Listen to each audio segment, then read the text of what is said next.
중국의 첫 우주 비행사 앙류에이가 우주에서는 만리장성이 보이지 않는다 하였을 때 만리장성을 중화민족의 위대한 유물로 생각하던 수많은 중국인들은 실망감이 대단히 컸습니다. 우리가 믿고 있는 신념이 허위로 밝혀졌을 때의 당혹감은 새로운 진보를 약속합니다. 거대한 인식론이 가차없이 무너질 때 우리는 그것을 패러다임 체인지라 하지요. 인류 문명은 여러 번의 패러다임 체인지를 통해 이루어졌습니다. 채널을 개설한 후 상당히 많은 분들이 댓글을 주셨습니다. 수십 년 된 제도를 어떻게 하시려고요? 전통과 현대는 공존해야 하지 않을까?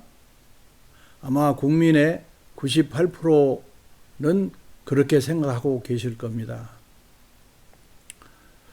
세 번째로는 채널과 책을 보니 그간 내가 나이브하지 않았는지 천진소박하지 않았는지 생각하신다고 하시면서 이분은 서울대 공과대학을 나오시고 아주 인문학의 최고봉에 오르신 분이시고요. 또 고위 관료를 지내신 분인 제 친구입니다. 그다음 네 번째로는 죽음의 구판을 없애주세요. 아마 의사분일지 모르겠는데 그만큼 현재의 의료위원화 제도 부작용을 현장에서 엄혹하게 경험하시는 모양입니다. 마지막으로 한 분은 누군가 언제고 해야 할 일 시작하셨군요. 예, 저도 누군가를 기다려왔습니다. 인문학자, 철학자, 과학자, 정치인 중 누군가를요. 기대하기 어려운 일이었습니다. 솔직히 이 말씀은 드리지 않으려 했지만은 그간 속마음으로는 원광대 한의대를 나온 철학자라는 도올 선생의 일성을 수십 년 기대하기도 했지요. 도올 선생의 큰 형님도 만나뵌 적이 있고요. 웬걸요. 귀인을 기다리다 할 수 없이 제가 하는 겁니다. 이 채널은 실사고시 대통령, 정부관료, 국회의원, 보험당국, 건강보험공단, 심평원 등 국가기관뿐 아니라 지식인, 교육계, 또 항상 가재, 붕어, 개구리로 이용만 당하는 우리 위대한 국민, 그리고 입시를 앞둔 부모님들 모두입니다. 이 문제는 좌든 우든 실사구시의 대통령, 정권이 아니면 해결하기는 어렵습니다. 이 죽음의 구판을요, 거대한 사회의 인식 구조를 기반으로 곳곳에 진지가 구축되어 있어서요. 채널에서 사용하는 용어가 중의학, 한의학으로 혼용되고 있지요. 초기 반발의 걱정과 원문 존중의 뜻이 있습니다.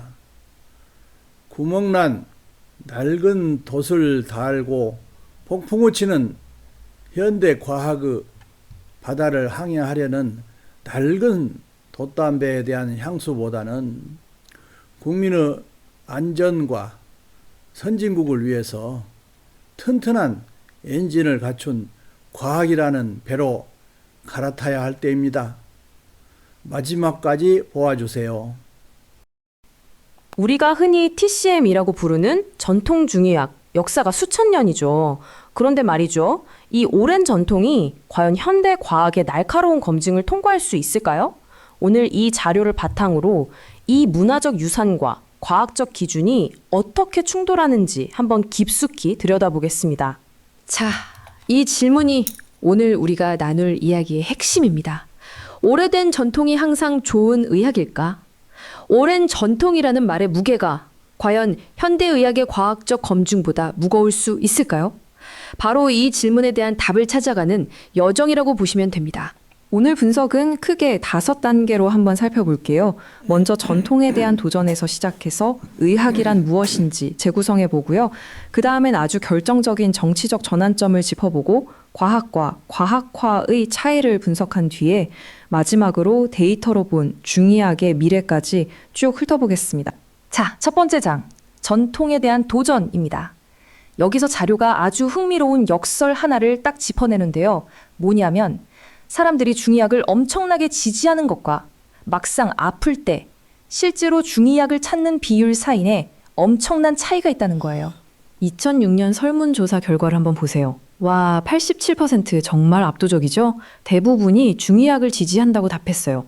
그런데 진짜 이야기는 그 다음입니다.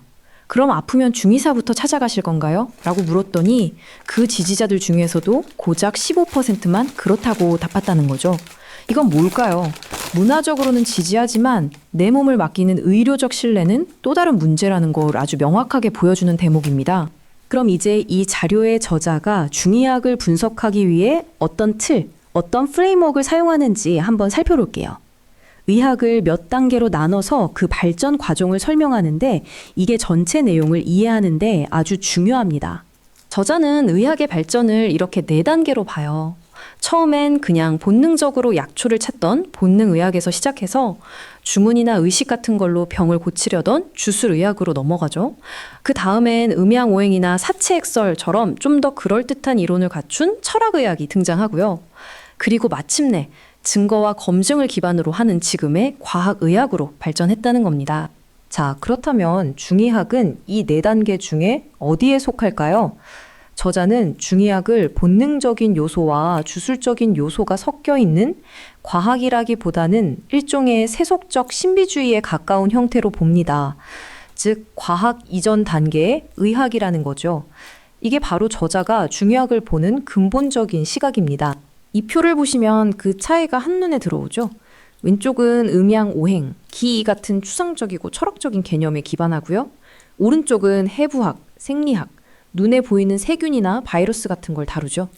진단 방식부터 이론의 바탕까지 이건 뭐 완전히 다른 세계관 위에 서 있다는 걸 이 자료는 계속 강조하고 있습니다. 이제 아주 결정적인 순간으로 넘어가 보겠습니다. 이 자료에 따르면요, 중의학을 둘러싼 과학적인 논쟁이 어느 날 갑자기 딱 멈춰버렸다고 해요. 왜 그랬을까요? 그 이유는 과학이 아니라 바로 정치가 끼어들었기 때문입니다. 이 타임라인을 보시면 사실 중국 내에서도 중의학에 대한 비판이 꽤 오래전부터 있었어요. 1879년에는 아예 의학 폐지론이라는 책까지 넣었고요. 1929년에는 정부가 나서서 중의학 폐지안을 통과시키기도 했죠. 그런데 1950년대에 들어서면서 상황이 완전히 뒤집힙니다. 마오쩌둥이 정치적으로 개입하면서 이 모든 흐름을 막아버린 거죠. 당시 비판의 목소리를 아주 날카롭게 냈던 인물, 바로 작가 루슌입니다. 그가 중의학에 대해 뭐라고 했냐면요. 의식적이든 무의식적이든 속임수다. 와, 정말 강한 표현이죠. 당시 지식인 사회의 회의적인 시각을 단적으로 보여주는 말입니다. 그래서 핵심은 바로 이겁니다. 정치적인 결정 하나로 중의학이 신성한 재단 위에 올라가 버렸고 그 결과 과학적으로 이게 맞냐 틀리냐를 따지는 비판의 목소리가 무려 50년 넘게 막혀버렸다는 것. 이게 이 자료의 핵심 주장 중 하나입니다. 학문적 논쟁이 이데올로기라는 방패 뒤에 숨어버린 거죠. 자, 이제 현대로 넘어와 볼까요? 중의학 안에서 어떻게든 과학적인 근거를 찾아보려는 노력들이 계속되고 있거든요. 이 자료는 이 과정을 과학화라고 부르면서 조금 비판적으로 바라봅니다. 이 과학화의 가장 대표적인 성공 사례로 항상 이 2가지가 등장하죠. 마황이라는 식물에서 천식 치료 성분인 에페드린을 찾아냈고요. 개똥 속에서는 노벨상까지 받은 말라리아 치료제 아르테미신인을 추출해냈습니다. 대단한 성과인 건 맞습니다. 하지만 이 자료는 여기서 아주 중요한 질문을 던집니다. 이 발견들이 과연 중의학의 기나 음양오행 같은 전통 이론을 증명한 걸까요? 아니라는 겁니다. 오히려 이 사례들은요, 전통 이론과는 아무 상관없이 현대과학의 방법으로 식물에서 유효 성분만 쏙 뽑아낸 과학의 승리라는 거죠. 다시 말해 중의학 이론을 증명한 게 아니라 오히려 그 이론을 싹 무시하고 얻어낸 결과물이라는 겁니다. 굉장히 날카로운 지적이죠. 그렇다면 오늘날 중의학은 지금 어디쯤 와 있을까요? 자료를 보면요, 정부의 공식적인 지원에도 불구하고 데이터는 오히려 꾸준한 하락세를 보여주고 있다고 분석합니다. 중국 전체 의료 인력 중에서 중의사가 차지하는 비율을 한번 보세요. 1999년에는 7.5%가 넘었는데 2006년에는 4.75%까지 뚝 떨어졌습니다. 국가가 밀어주는데도 실제 의료 현장에서의 비중은 계속해서 줄어들고 있다는 거죠. 비율만 그런 게 아닙니다. 아예 중의사 숫자 자체를 보면요. 1949년에 27만 명이었던 게 2006년에는 19만 5천 명 정도로 줄어들었어요. 무려 28%나 감소한 겁니다. 수십 년에 걸쳐서 인력 기반 자체가 약해지고 있다는 신호로 볼 수 있겠죠? 그리고 이건 정말 좀 충격적인 데이터인데요. 중의학 병원이라고 간판을 내건 곳들 있잖아요. 거기서 일하는 직원들 중에 진짜 중의사 비율은 20%가 채 안 되고 그마저도 계속 줄고 있다는 거예요. 이게 무슨 뜻이겠어요? 중의학 병원이라는 곳조차 사실상 현대의학 인력으로 채워지고 있다는 거죠. 정체성이 점점 모호해지고 있다는 겁니다. 자, 오늘 살펴본 이 자료는 중의학에 대해 크게 세 가지를 이야기하고 있습니다. 첫째, 대중의 문화적 지지와 실제 의료적 신뢰 사이에는 큰 차이가 있다. 둘째, 과학적 논쟁이 한때 정치에 의해 멈춰버렸다. 셋째, 공식적인 지원에도 불구하고 데이터는 뚜렷한 쇠퇴를 보여주고 있다. 이 모든 분석은 결국 우리에게 마지막 질문을 던집니다. 한 나라의 문화와 과학의 원리가 부딪힐 때 우리는 의학의 미래를 위해 과연 어떤 길을 선택해야 할까요? 여러분은 어떻게 생각하시나요?